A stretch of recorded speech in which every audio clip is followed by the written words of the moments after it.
Thank you for standing by. My name is Greg, and I will be your conference operator today.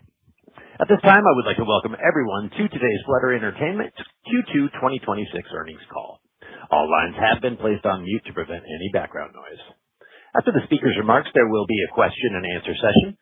If you'd like to ask a question during this time, simply press star followed by the number 1 on your telephone keypad. Once again, star 1. And if you'd like to withdraw your question, simply press star 1 again. Thank you. I would now like to turn the call over to Paul Timms, Group Director of Investor Relations. Paul? Hi everyone, and welcome to Flutter's Q2 update call. With me today are Flutter's CEO Peter Jackson and CFO Rob Coldrake. After this short intro, Peter will open with a summary of our operational progress, and then Rob will go through our Q2 financials and our updated guidance for 2026. We will then open the lines for Q&A. Some of the information we are providing today, including our 2026 guidance, constitutes forward-looking statements that involve risks, uncertainties, and other factors that could cause actual outcomes or results to differ materially from those indicated in these statements. These factors are detailed in our earnings press release and our SEC filings. In addition, all forward-looking statements are based on current expectations, and we undertake no obligation to update any forward-looking statement except as required by law. Also, in our remarks or responses to questions, we will discuss non-GAAP financial measures. Reconciliations are included in the results materials we have released today, available in the Investors section of our website. I will now hand you over to Peter. Thank you, Paul. Good morning, everyone, and thank you for joining us. Before we get into the results, I wanted to say a few words about the announcement we made this morning. After nearly 9 years as CEO, this is the right time to hand over to Dan, and I'll be stepping down at the end of September. It's been an enormous privilege to lead this business, and I do so with tremendous confidence in Flutter's future, in the team we've built, and in Dan's leadership. One thing I've always tried to do throughout my time as CEO is to take a long-term view of how we create value for shareholders. That has sometimes meant making decisions that weren't universally welcomed in the moment, because we believe they would strengthen the business over the long term. In 2019 and 2020, for example, we continued to invest heavily in FanDuel at a time when many questioned those decisions because of the impact on near-term earnings. Looking back, those investments proved to be the right thing to do. They strengthened our competitive position and laid the foundations for the business we have today. And we're making the same type of decision again today. We see a significant opportunity to invest behind our leadership in US sports betting and iGaming, strengthening our proposition and positioning the business for future growth. We recognise that this weighs on near-term earnings, but we're convinced it's the right thing to do to maximise long-term shareholder value. With that, let me turn to our results. We've delivered an encouraging quarter relative to our expectations, and I'm pleased with the progress we're making across the business. In the US, we've implemented our new leadership structure, made good progress on our sportsbook improvement plan, and further expanded our prediction market offering and capabilities. For H2, we'll be delivering an improved value proposition for our customers, a move we believe is critical to strengthening our number 1 position in the highly competitive US market, aligns with our new customer-first strategy, and better positioning the business for market share gains in 2027 and beyond. During Q2, US revenue was 6% lower year over year, reflecting a 6 percentage point growth impact from customer-friendly sports results, as the Knicks' legendary win in June put some cash back in our customers' wallets in time for the World Cup. Customer engagement was excellent throughout the NBA Finals and the FIFA World Cup, and even when you adjust for these marquee events, underlying sportsbook trends were in line with our expectations as our sportsbook improvement plan continues to deliver. We continue to see a limited cannibalization impact from prediction markets on our existing customer base in regulated sportsbook states. And we believe FanDuel's operational execution and outperformance, both in recent state launches and during key marquee events, confirms the strong demand for traditional sports betting products when sports content is compelling. We expanded our loyalty program to 70% of customers this quarter, which has helped with engagement metrics, with 82% of customers surveyed saying the Rewards Club improves their experience and more than half saying it lifts their betting activity. We also introduced Bet Protect Plus, our best-in-market injury protection feature, and enhanced our soccer offering for the World Cup, leveraging the Flutter Edge to offer unique features such as Super Sub.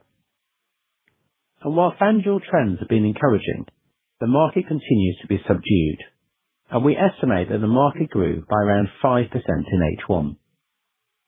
Although we continue to closely monitor the implications of the growth in prediction markets on the broader online sports betting market, we believe the market is yet to rebound from the disappointing NFL performance experienced in Q4 2025. We firmly believe market growth will ultimately return to higher levels, with more compelling content driving stronger customer engagement. There are forecasts prudently assume market growth rates in H2 will be broadly consistent with those seen in the first half. The US leadership changes we recently implemented are working, and we are well positioned to deliver improved performance through a more competitive, customer-led proposition. In fact, the encouraging underlying signs we're seeing give us the confidence to increase generosity to customers and improve our value proposition. And while this proactive action will result in a reduction in near-term profitability, investing behind customer momentum is an approach that has consistently served us well.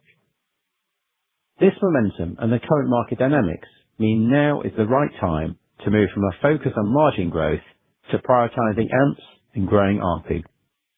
This will position us well to extend our leadership in the US market and capture further share in 2027. Turning now to prediction markets.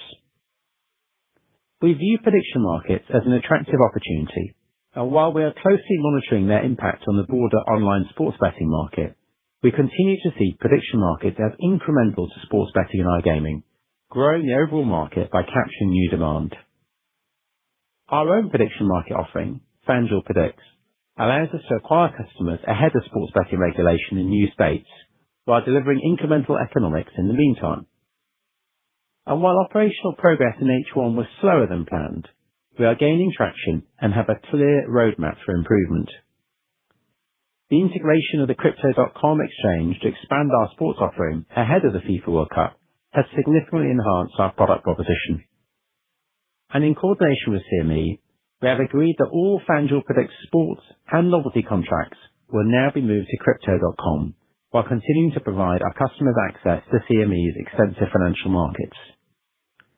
This new exchange arrangement will ensure we can deliver new products at pace ahead of the NFL season start. Our One App offering is also enabling us to leverage FanDuel's nationwide brand equity, driving both accelerated penetration and marketing efficiencies. We believe we are also uniquely positioned to provide liquidity for combination markets across different prediction market platforms, with a market-making offering that can scale rapidly and at low incremental investment. It is very early days, but we already expect to generate approximately $50 million of revenue from market making this year, demonstrating both the good progress made so far and the potential opportunity. Turning now to international. We've made good progress in the quarter. We strengthened our market-leading position in Italy and leveraged the power of the Flutter Edge to drive record engagement during the World Cup. As a result, revenue grew 10%, including the benefit of our SNAI and Bet Nacional acquisitions. AMP growth in the quarter was impacted by the closure of our India business last year. Italy continues to deliver exceptional levels of growth across both sportsbook and iGaming, and our revenue performance continues to outpace the market as we extend our market leadership. This was despite the short-term impact from the SNAI migration, which we successfully completed back in April. As expected, the migration resulted in a brief period of share loss, but performance recovered strongly in June as customers embraced a significantly expanded product offering, with AMPs increasing 30% in June and strong parlay penetration during the World Cup. SEA iGaming revenues were up 34%, driven by new and exclusive content in Italy and an expanded product offer in Turkey. The post-migration recovery in SNAI and the strength of our first half performance in both Italy and Turkey give us confidence in sustaining this strong growth in the second half. In the UKI, Sky Bet customers are adapting well to the new highly rated user interface, driving a sequential improvement in Sky Bet performance, while overall iGaming growth in the UKI remains robust at 7%. The increase in UK iGaming tax became effective in April. As the leading operator in the market, we are confident in the delivery of our first-order cost savings and in our ability to gain share as other operators begin to react to this increase. In Brazil, good operational progress, including the integration of Flutter's product and pricing capabilities into our local platform, was offset by more challenging market conditions driven by government social economic measures. This resulted in Flutter Brazil organic revenue declining year-over-year in line with the market. We will continue to enhance our sportsbook product offering with further product rollouts enabled by the integration and improve iGaming generosity mechanics in the second half of the year. Brazil remains an attractive long-term opportunity, and we are focused on building a market-leading platform that scales our customer base and delivers strong returns. Our performance in APAC was broadly in line with expectations, with positive performance in key sports offsetting continued softness in racing. And while excellent execution in CEE saw us gain market share in all of our main markets. And finally, we've also announced today that we've initiated the next phase of Flutter's cost transformation, reshaping our cost base to fund our next stage of growth. Rob will cover this in more detail shortly. To close, I'm encouraged by the progress we've made in Q2. In the US, we're delivering continued sequential improvement in key sportsbook metrics alongside sustained iGaming growth. The new US leadership team is driving a renewed customer-first approach, and our proactive investment will help place us in the best possible position for growth in 2027. Within international, we are executing at pace, and Flutter Edge-enabled product improvements are driving our momentum in the second half. I'm confident that the choices we're making today, from investing in the US to expanding our TAM with FanDuel prediction market making, strengthening our international businesses, and advancing the next phase of cost transformation, will deliver sustainable long-term value for our shareholders. And with that, I'll hand over to Rob. Thanks, Peter, and good morning, everyone. Q2 performance was ahead of expectations, with revenue growth of 3%, reflecting the benefit of M&A and excellent engagement during the FIFA World Cup across the US and international. This was partly offset by an adverse swing in US sports results year-over-year. The increase in UK gaming taxes and planned investments in both prediction markets and World Cup marketing resulted in adjusted EBITDA declining 45%.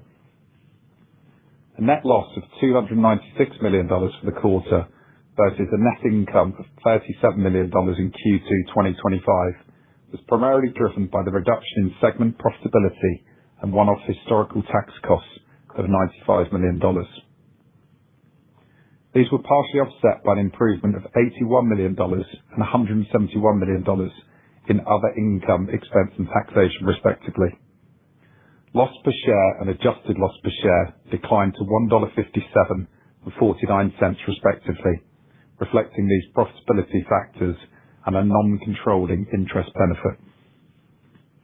Net cash provided by operating activities increased by $4 million, with the increased net loss in the quarter offset by the benefit of an increase in other current liabilities, including the impact of UK gaming tax increase, historical tax cost provisions, and a positive swing in player deposit liabilities. As a result, free cash flow, including financing CapEx and excluding player funds, reduced by 56% year-over-year. We ended Q2 with a leverage ratio of 4.3 times. We expect our second half cash generation will drive a reduction in leverage by the end of 2026. We continue to prioritize organic investment in our core business and strategic initiatives, including emerging opportunities such as prediction markets, while also maintaining a clear focus on deleveraging the balance sheet. We expect to return to our target leverage range of 2 to 2.5 times in the medium term, consistent with our stated policy, with exact timing dependent on the cadence of our strategic investments. Moving now to our group-wide cost transformation program. Phase 1 of our program is delivering ahead of expectations, we are on track to deliver in excess of the previously guided $300 million of savings by 2027 and $200 million of additional cost savings that were announced as part of our UK gaming tax mitigation plans, also expected to be delivered in 2027. Building on this significant progress, we have initiated the next phase of Flutter's cost transformation. Phase 2 reflects a broader program to reshape our cost base, build a more efficient, resilient cost structure for the long term, and protect profitability.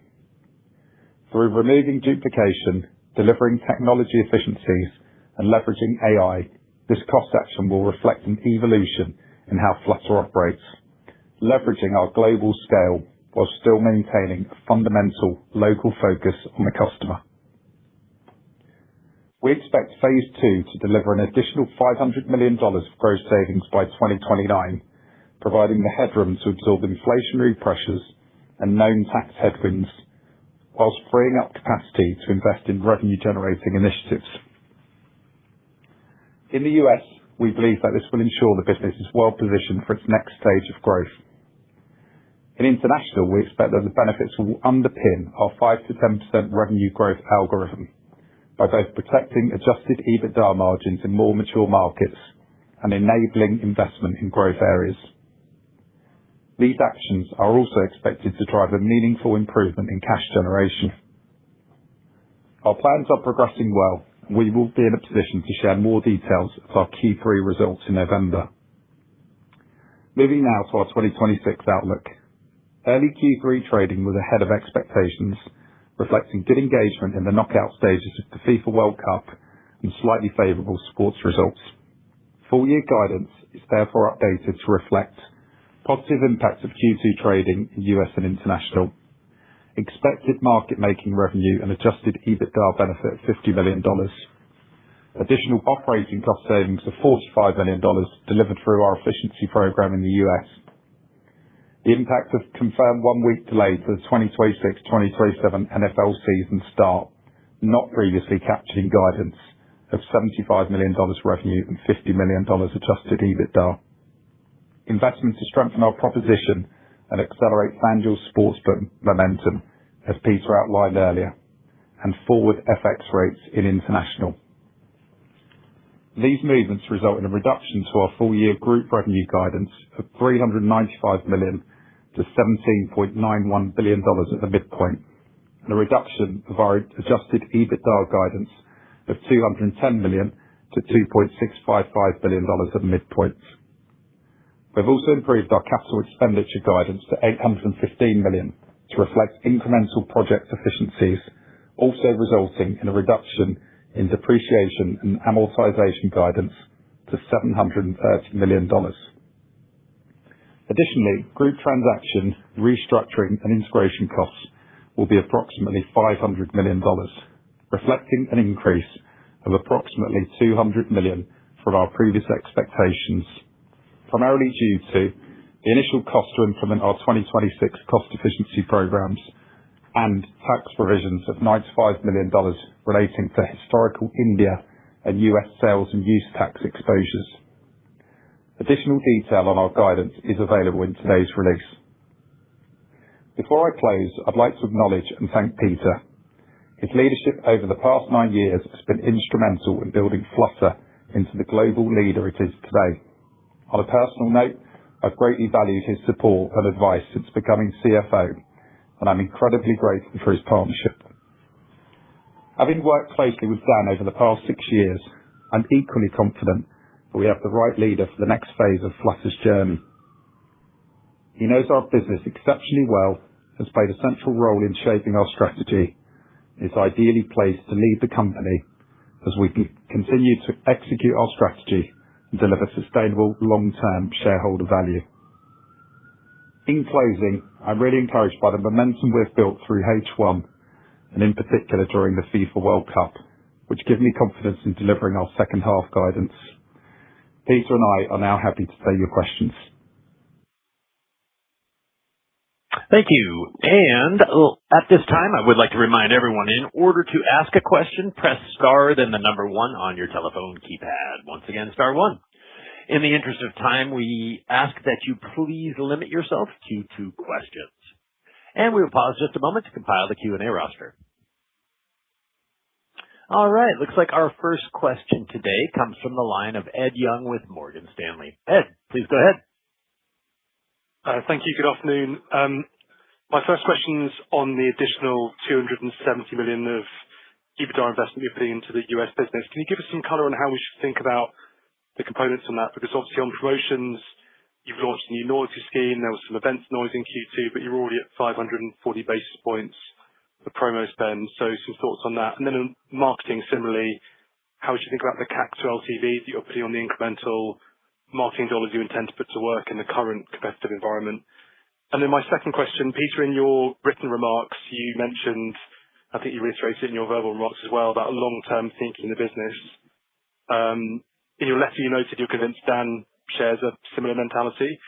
I guess given your expectations for a mid-single-digit growing market in the US, at least for now, how do you weigh the argument that some of your international markets might be as or more deserving of incremental investment than the US?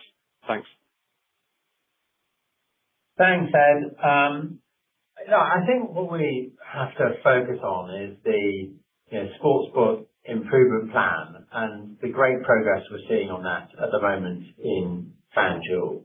If I think about the growth we saw in handle around the NBA finals, where up sort of 40% year over year per game, actives up 25% year over year, 2.3 million customers engaged in the World Cup, a third of which have been reactivated.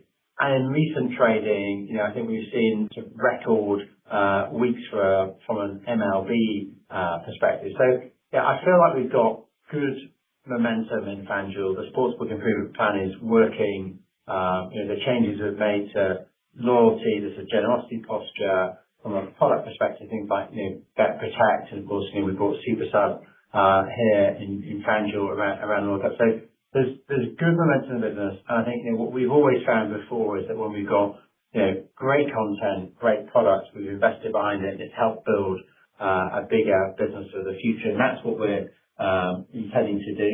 So we want to invest behind the momentum we're seeing at the moment. Rob, I don't know if you want to pick up on the specifics. Yeah, a couple of points to that. I mean, this is an investment in generosity spend, Ed, so it's a deliberate investment decision. As Peter said, we've made really good progress with the sportsbook improvement plan in the last quarter. We're really encouraged by the customer response that we're seeing. We're also seeing really good returns on our marketing spend, both on sports and in casino, and that's been boosted by the World Cup. But the paybacks that we're seeing at the moment are excellent.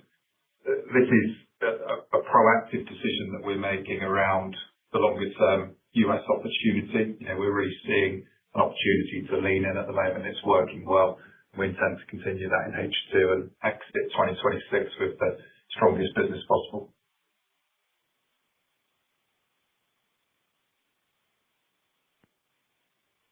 Thank you. On the international versus US investment? Well, look, I think we've always been very focused on investing behind organic opportunities across the business. If I look at the progress that we're making in Italy, in Turkey, in Central and Eastern Europe, the sequential improvements we're seeing in the UK, these are all benefiting from the investments we're making behind the business. And so, look, I think we are focused on delivering the fans, driving growth in international and in the US market. And I think as Rob's mentioned, we see good returns from the investments we're seeing here in the US and in international, and that's why we're investing behind both of them. Okay, thank you very much. All right, thank you, Ed. And our next question comes from the line of Barry Jonas with Truist Securities. Barry, please go ahead.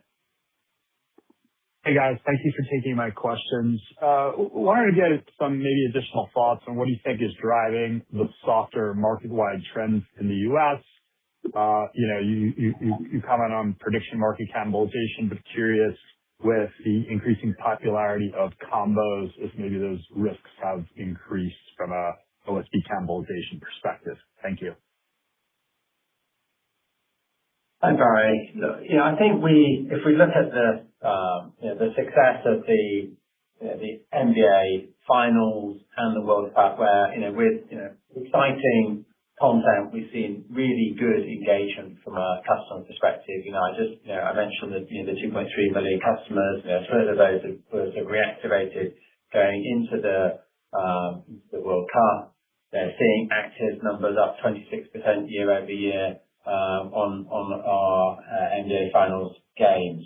We're seeing very good content from these are big marquee events, and I think it's helping drive engagement from a customer perspective. Clearly, parlays are very popular for us, and we've made a bunch of changes to enable us to drive some improvements from a parlay penetration perspective through things like the World Cup and the NBA, which we delivered on. I think from the question around sort of cannibalization, we have seen, as we stated before, low single-digit impacts on the business. I look at this as incremental TAM. There are opportunities for us to go and acquire customers in advance of sportsbook regulation passing in, frankly, the sort of half of America that we can't currently operate in. And then there's the opportunity for us to leverage our pricing and risk management capabilities through market making on a national basis. And both of those things are incremental TAM to us. We are going to deliver a step change in our prediction market products as we go into the football season. The launch of the One app, which is going to enable customers nationally to access the tremendous user experience that we have currently available in our regulated states, is going to be important. But we're going to see a really big step change in the sort of catalogue that's available to customers through the integration and movement of all of our sports contracts to crypto.com. I think I'd just add as well that if you look at the recent World Cup tournament and where you've got really good content, it really kind of reaffirms the demand that there is out there for traditional online sports betting products. So in June and July in the US, we had our highest respective active months ever. And we're carrying that momentum through now, albeit it's a slightly lower point of the sporting calendar from a phasing perspective, but we're seeing really strong volumes through into the MLB season, which is really encouraging. Of course, still early days in Q3, and whilst that momentum's really encouraging, ultimately performance in the quarter and the second half will be determined by the football season, as we know. Got it. And then just for a follow-up, North Carolina just recently passed a tax increase for OSB, taking your rate to 23%, while they also effectively added a 6% tax for prediction markets. How does that weigh into your thinking strategically about prediction markets, given the state effectively is signing off on it here? Just curious if it makes you want to lean in more or less strategically between the two offerings. Thank you. So there's a lot of questions and work going on from a regulatory perspective around sort of prediction markets. Some of these things, the extent to which they can be rolled out will be resolved by the Supreme Court. I mean, from a state-by-state tax perspective, there's also a lot going on at the moment. I think we've been pleased with our focus on trying to get new states to open. I think that's an important component that we need to recognise as well. And I think we're excited to see some of the progress we're going to be able to make around both iGaming and sports betting as well. Thank you. All right. Thank you, Barry. And our next question comes from the line of Brandt Montour with Barclays. Brandt, please go ahead. Good morning, everybody. Thanks for taking my questions. So I wanted to start off with the market making and get your sense on, how that market feels for you guys going into the second half. I think, following the prediction markets, it's been out there that these markets are getting efficient pretty quickly. And so I know you guys did $6 million in the 2Q, and you've got $50 million for the year. So what are you baking in for the second half?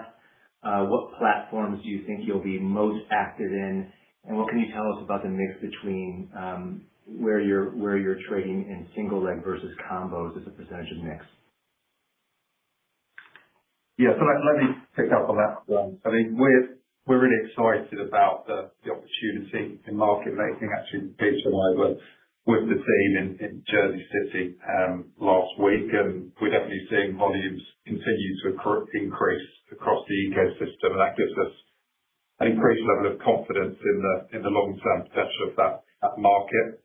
You know, our ambition here, as we've stated before, is to establish a leading position in this space by leveraging the pricing and risk management and the trading capabilities that we've got and developed over the years with our sports book. And we feel that we've got a real advantage in that place in pricing complex and correlated markets. As the combo volume increases, we're better placed to take advantage of that. And you know, we see that as a really attractive and high margin segment for us. Of course, it's still early days. I think, you know, the volumes that we're achieving into the second half of the year are encouraging, and we think this has got the potential to become a meaningful revenue stream for us. But we see how we trade through the second half of the year, and then we'll update forecast into 2027. Okay, great. Thanks for that. And then a follow-up on the NFL. Could you just flesh out a little bit more details about the delayed start? You know, this is a market that you've commonly wanted to, you know, invest obviously ahead of the start, the time, you know, when there's the best customer acquisition opportunity. So what's sort of the playbook with a delayed start? How will you have to approach that differently? The delayed start is really just a technicality, Brad. It's all around the timing of the season and where Labor Day falls, and this can move from one year to the next. We're not actually changing, you know, our investment posture at all here. You know, the start of the NFL season is something that we'll lean into. It's really important for us in terms of re-engaging customers.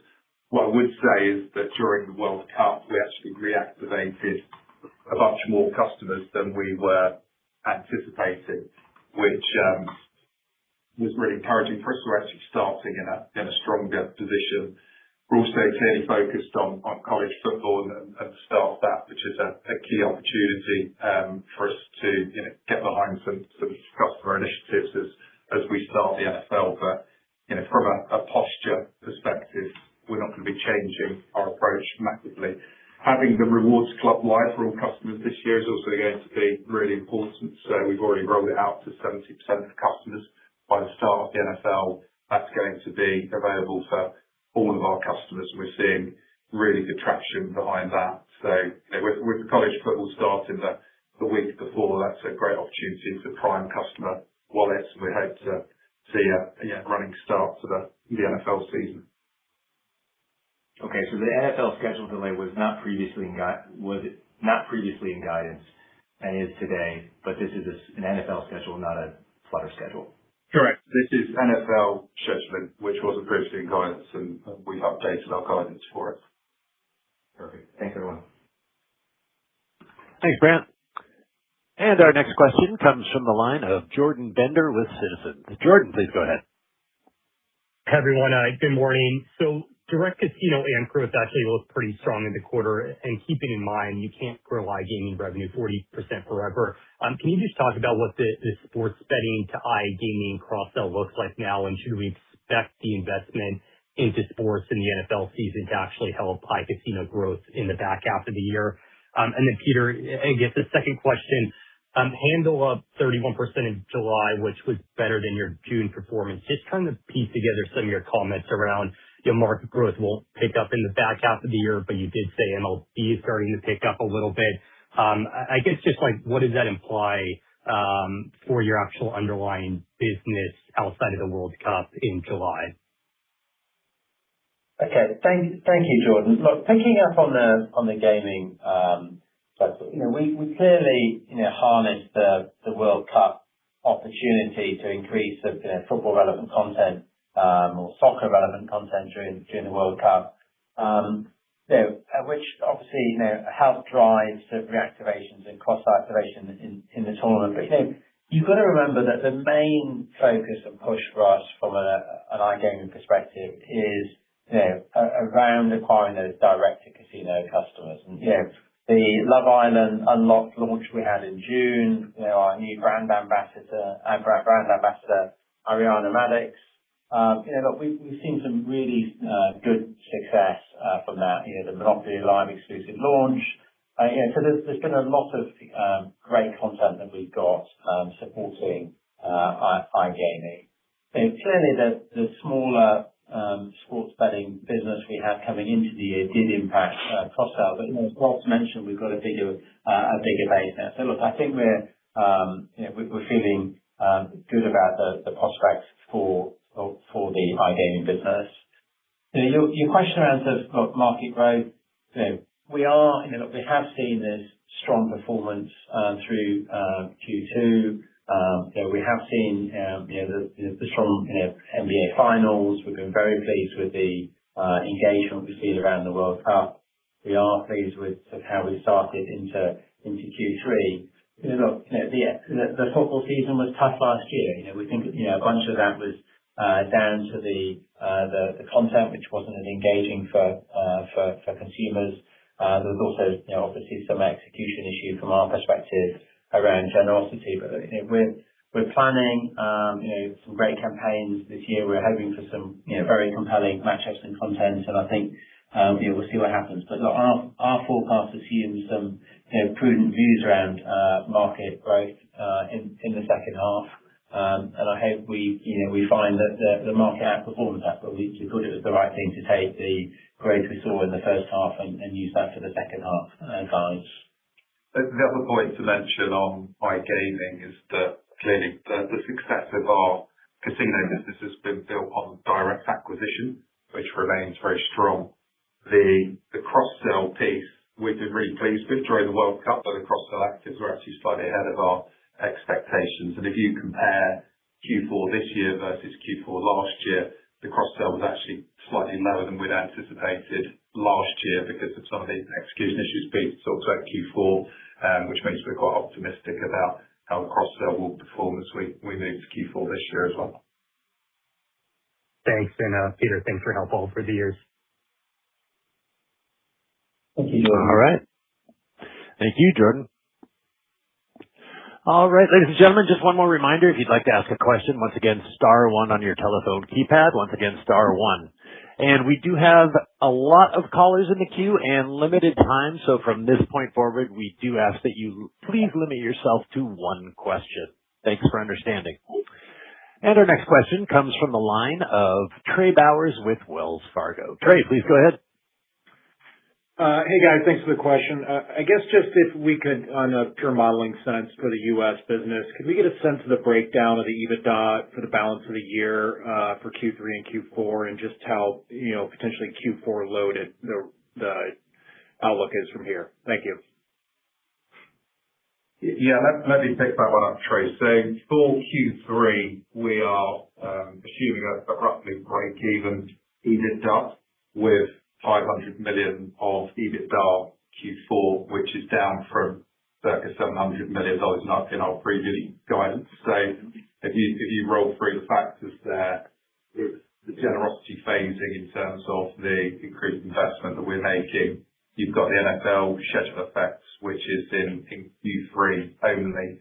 There's also some state launch costs playing into that, where we've got the continued Arkansas investment this year. We'll see had Missouri launching last year, which was previously in the guidance. The other thing to call out is we've got some operating cost savings coming through as part of the overall plan in the US. We've got about $45 million operating cost savings in the second half. So those are the key moving parts for Q3 and Q4. Thank you. Great. Thank you, Trey. And our next question comes from the line of Jed Kelly with Oppenheimer. Jed, please go ahead.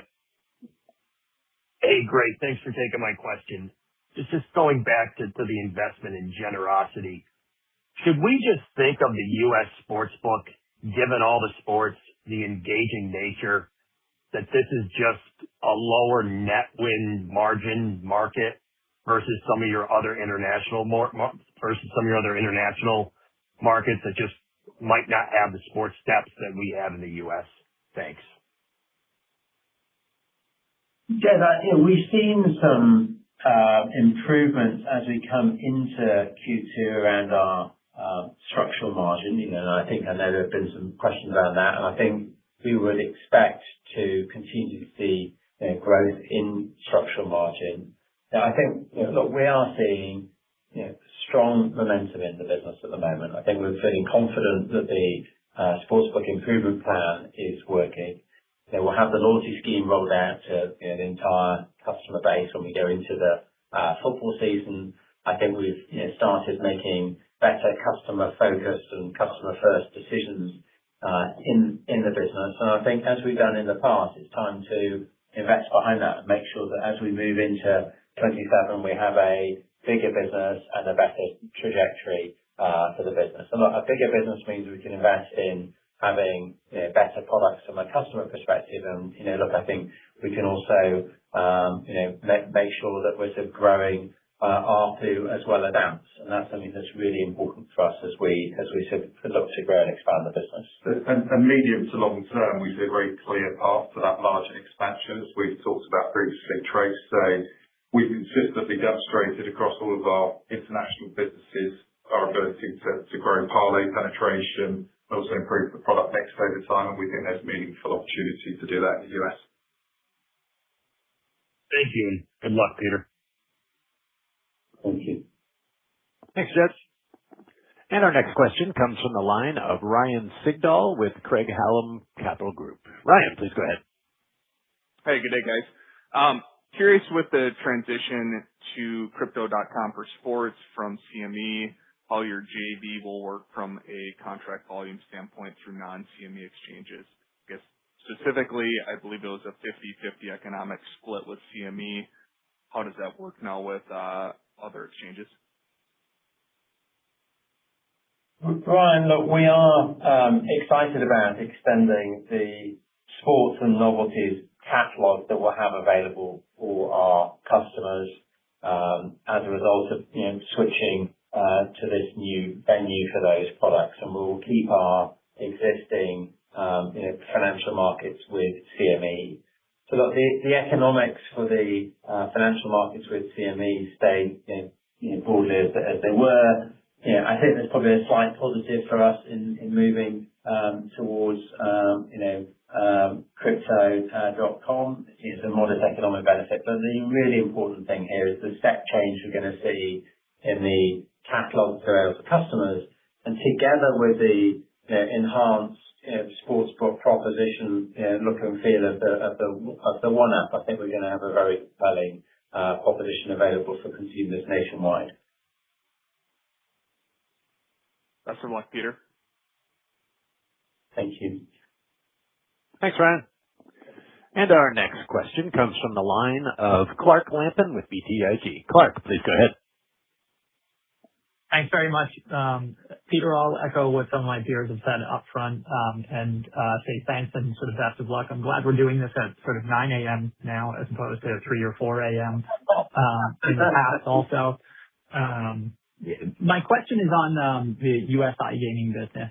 In prior quarters, you guys sort of had a soft target for high teens growth. I'm curious if that was adjusted as part of the U.S. outlook.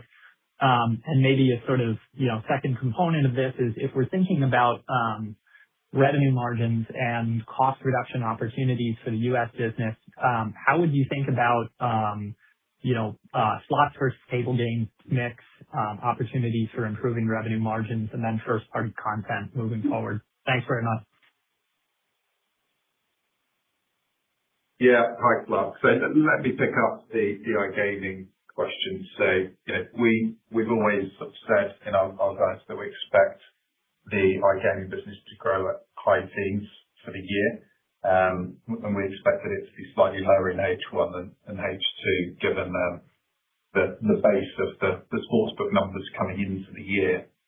The piece that we're really pleased with the momentum that we've got in the iGaming business. In the World Cup, the cross-sell actives were higher than we'd anticipated. I think from a a content perspective, we're actually going through the plan with the team last week, but we've got exclusive content launches every month from now until the end of the year, and there's some popular franchise stuff in there, and some repeats of some of the franchise titles that worked really well for us in the past, like Huff and Puff and the Willy Wonka titles. So we're really pleased with where iGaming is, and we've reiterated our guidance for the second half of the year. As I said, with the cross-sell piece earlier as well in Q4, we're anticipating a slightly better cross-sell performance in Q4 than with last year. And look, we can see that, Clark, in as you say, the difference between the table games and slots. We can see a very clear distinction there. The direct casino, so the slots growing very strongly, and look, as we said a few times on the call, we're then coming into the year with a smaller sports base, impacted table games. But look, I think as we've gone through the World Cup, seen that big step up in performance, the NBA finals, all the plans we've got for the football season, I think we're excited to see what we can do in the second half.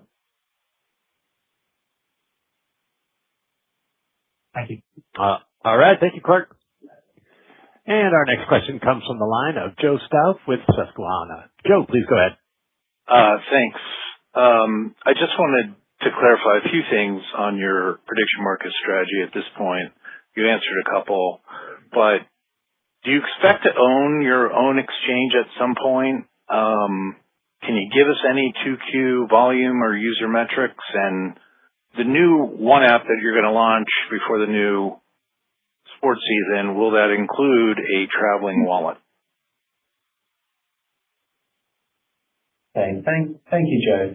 Yeah, there are, this is a very fast-moving space, and there's been news in the last few days around some of the complexities of market making if you own some of the exchange components. So we just got to be thoughtful that we position ourselves as well as we can, and I think we're happy with the strategy that we have.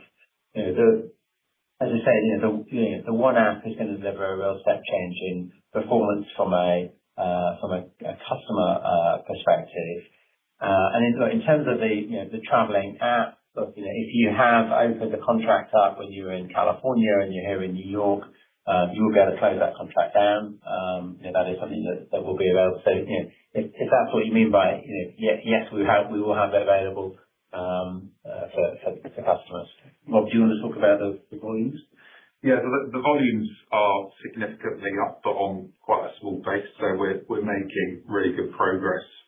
As the predict numbers are consolidated within our reported financial results, but we're not separately disclosing the volumes at this point in time. I think the catalyst for higher volumes we anticipate will be the launch of the One app. Peter and I were with the team a couple of weeks ago. It looks really slick. I think we're quite excited about the impact that will have, and it will be relatively seamless if you're, say, traveling from New York to California. The wallets are separate, but it's very easy to switch between. So I think that the product experience is going to be significantly enhanced from where it was. And the key for us is that we're going to have much more liquidity than we previously had. It's going to be a much fuller catalogue. I think that's going to be a real benefit to us as we go into the new football and basketball season. Thank you. Thanks, Joe. And our next question comes from the line of Dan Politzer with JP Morgan. Dan, please go ahead. Hey, good morning, everyone, and thanks for the question. Just a clarification on the prediction market and how you think about the guidance there. I think your guidance now reflects $50 million of incremental EBITDA from market making, and if I recall, your guidance for the full year was $200 to $300 million of expected investment. So I guess, given that you have this incremental piece, where does that kind of put you in terms of the total investment you expect here for this year? Yes, you're right on the market making, Dan. As I said earlier, we're quite excited about that opportunity, and that's definitely increased quite a bit from where we were previously. With regards to the investment on Predict, what we've done as a business in the last couple of quarters is really integrate Predict with the sportsbook proposition. So we're no longer breaking out the investments separately. if you think about the cadence over the course of this year, our focus, as we said at Q1, was leaning more into making sure that we've got the right product experience, which we really feel like we're doing with the One App and some of the changes that we've made with Crypto.com being plugged in. From a cost perspective, then, this gives us this synergistic benefit that we've been looking for across the sportsbook and Predicts, where we feel that we can really get national scale and leverage on our marketing spend, which is very helpful for us.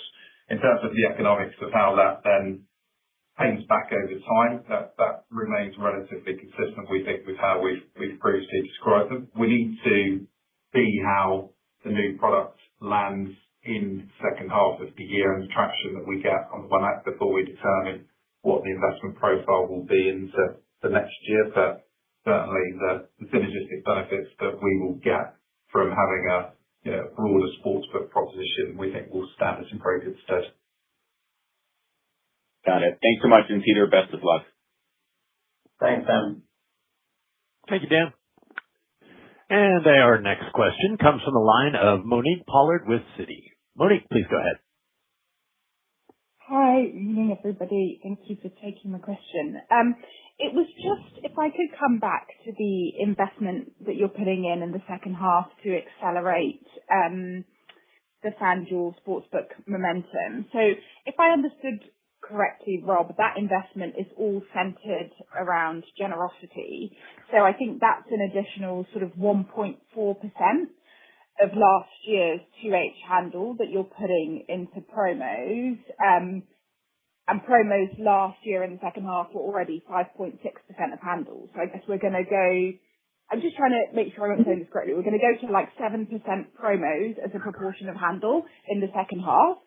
So sort of what kind of customer paybacks, et cetera, are you expecting on that? And do you see that as a sort of one-off in the second half, or might that continue as we go into the first half 27?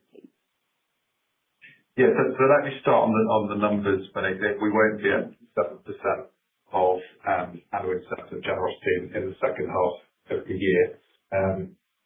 We are increasing in terms of our overall position, so it'll be closer to 6%. That's an increase on where we were last year. We previously anticipated that the profile would be slightly lower as we got traction around the rewards club, et cetera. But as we've said, this is a deliberate investment decision based on sportsbook momentum that we've currently got in business. A lot of that has been generated by this approach that we've taken in Q2, where we've been leaning in a bit more. We could have delivered higher EBITDA this year by investing less, but we don't think that's the right thing to maximise the long-term shareholder value. We're seeing great opportunity to invest behind the customer proposition, and that's coming through in current momentum. Even if you look at the last couple of weeks trading across MLB, I think last week we had our record week ever in MLB. We've got a huge number of reactivated customers on the platform. We're really happy with the apps that we've got in the ecosystem as we head towards NFL. So the investment is a proactive one. It puts us slightly ahead of where we were last year in terms of customer generosity as a percentage of handle. And we will review the spending as we always do as we go into next year. We're constantly looking at paybacks and the ROI that we're getting. But if you look at those returns that we're getting at the moment, they are looking very attractive, and we'll continue to lean in. Money, the one thing I'd just add is that we know we didn't execute on our sort of generosity strategy as well as we could have done last year, and I think we're in a much better place now. I think with this investment, with the better execution, with the loyalty plan, we are seeing improvements around our ability to drive and grow our ARPU, and that is an important focus for us alongside the AMP growth as well. That's very clear. Thank you, and thanks for everything over the years, Peter. Thanks, Monique. Thanks, Monique. And our next question comes from the line of Charlie Muir-Sands with BNP Paribas. Charlie, please go ahead. Yeah, morning, gentlemen. Thank you for taking my questions. Firstly, just with respect to the incremental cost savings program, you obviously updated the restructuring cost charges you anticipate to incur in 2026. But is it fair to assume that there will be ongoing cash restructuring charges through 27 and perhaps 28 to deliver that 2029 saving? And to link more broadly to that, has the board given Mr. Taylor a kind of a wider remit to review the corporate structure and strategy of the business, or should we see this as the evolution of the strategy from here and no likely further major changes to come soon? Thank you. Thanks, Charlie. Let me start with the cost investment and how we're thinking about it, and maybe Peter can pick up on the second part of your question. So a couple of things to mention. Firstly, from our initial cost transformation program that we launched in 2024, it's important to note that we're actually tracking ahead of that. So we've delivered all of the key component parts largely in terms of the activities. We've got the new UKI operating model in place. The Sky Bet migration is complete. The PokerStars transformation's going really well. It's at its final stages, and the SNI migration went really well earlier this year, so really pleased with that. With regards to the incremental $500 million that we're talking about today, this really builds on that progress that we've made and reflects the next phase of how we intend to operate. This is about simplifying the organization. It's about leveraging our global scale more. It's about accelerating the use of technology and AI and continuing to remove duplication across the group. If you look at our SDI guidance for this year, we've got $100 million of cost badged against this, which is in conjunction with the US and the start of this program more broadly across the group. Of course, there'll be some additional one-off costs into 27 and 28. Typically, when we look at big restructuring programs, you look at $1 of cost for $1 of run rate savings. We actually think it will be lower on this because of the nature of the savings and the fact that a lot of them will be tech and AI driven. So we think the cost will be lower. But yes, there will be some incremental costs into 27 and 28. And Charlie, in terms of your question around Dan and strategy, look, Dan has been very involved in all of the strategy work that we've done as a group over the years and execution of the plans of the business. Is clearly very supportive of all the stuff that we're announcing today as well. So I think that you'd expect to see a continuation of the strategy and the execution against it as he picks up the reins from the 1st of October. Many thanks. Best of luck. Thanks, Charlie. And our next question comes from the line of Ian Moore with Bernstein. Ian, please go ahead. Hi, thanks for taking my question. I guess just harping on kind of what Monique was asking about earlier, the incremental investment that you're putting into the generosity in the second half. Obviously, given I guess Dan mentioned this a little bit earlier, but given the kind of missteps with managing generosity last NFL season, as you look into this NFL season with this incremental investment, what would success kind of look like 12 months out as you're re-engaging customers going into the next NFL season? Or said differently, like what specifically is different about the setup into this NFL season versus last year? Thank you. Thanks, Ian. Look, I think you've answered the question to some extent yourself, right? So the missteps last year, we didn't apply and approach the generosity strategy as well as we should have done, particularly in a very high margin sort of environment. We weren't there consistently for our customers. That is something we are addressing to the loyalty program, and I'm excited about the traction we're getting from that, the improvements in average player days, which of course translates into ARPU. And what customers are telling us about their perception of our generosity as a consequence. We are investing more as we go into the second half. I think it's the right thing to do to take advantage of the momentum we have in the business. And the test for us will be, as we come into 2027, do we have a bigger business with a better trajectory than we had anticipated? And that's what we're planning for We know that if we got better momentum, higher revenues in the business, it enables us to invest more behind delivering great product experiences for customers, and we'll be able to really take advantage of the loyalty program and other features and offerings for them. Appreciate that. Thanks. Best of luck. Thanks, Ian.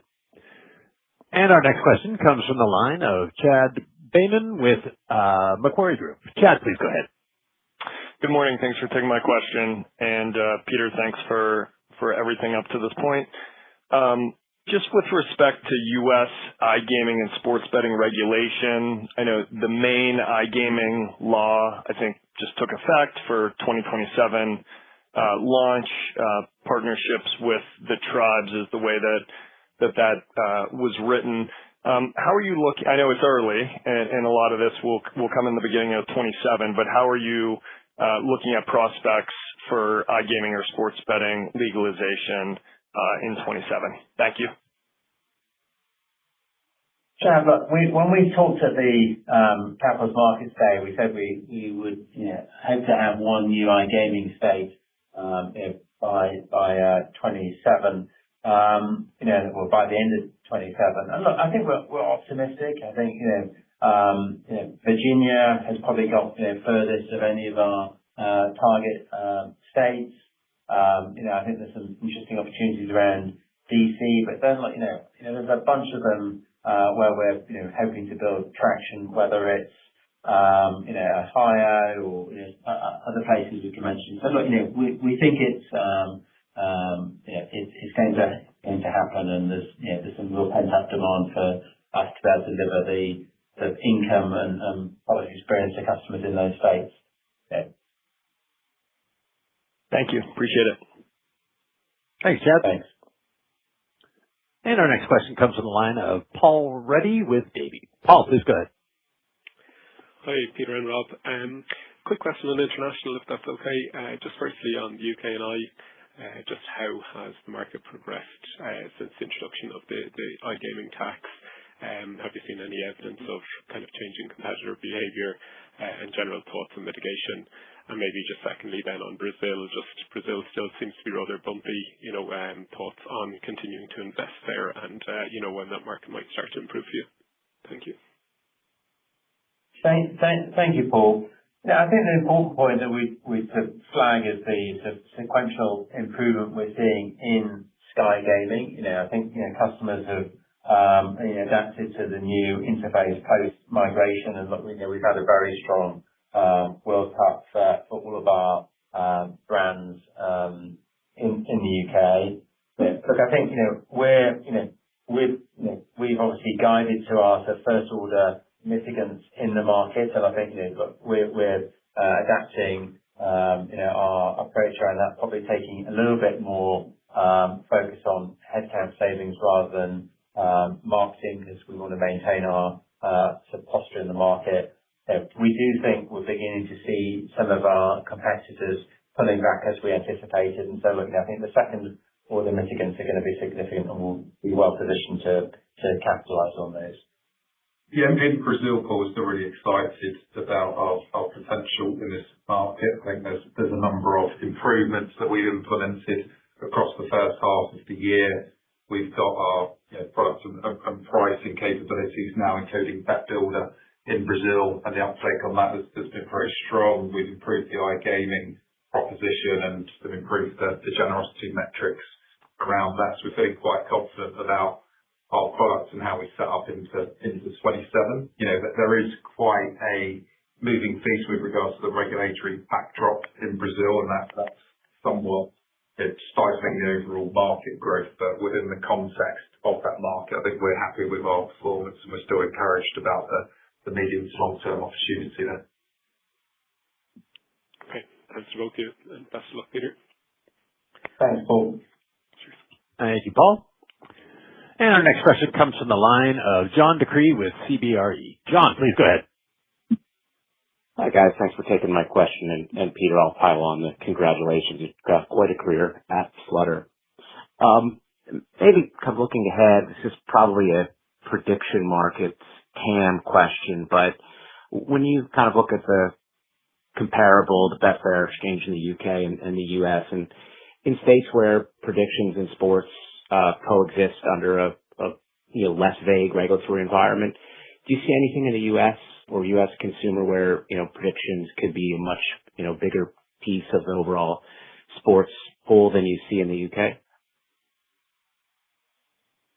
Well, John, if we look at the UK or other markets like Italy or Brazil, where the Betfair Exchange coexists with other sports books, we find that the exchange has pretty small market share, and that's primarily because of the inability to offer generosity through an exchange platform. Of course, the person that needs to provide the generosity is effectively the market maker, and they can't be confident they'll get the next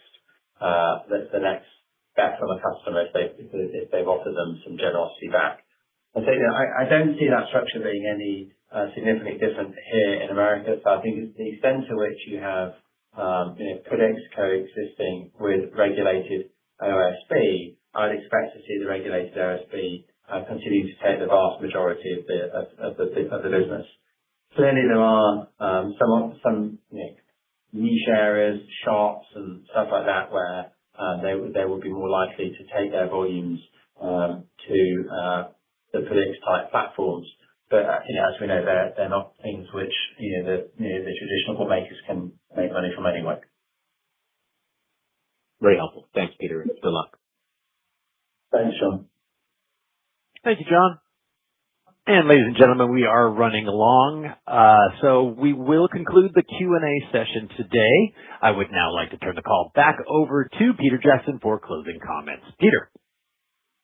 Okay. Thank you very much, Greg. And look, I'm sorry we've overrun. You'd have thought that having done this 35 times, we would have got the hang of it by now. So with apologies to those of you we didn't get to, the IR team are around and here to take any of your questions. Thank you very much, everybody, and I appreciate your support over the years. Thanks, Peter. And ladies and gentlemen, that concludes today's call. Thank you all for joining, and you may now disconnect. Have a great day, everyone.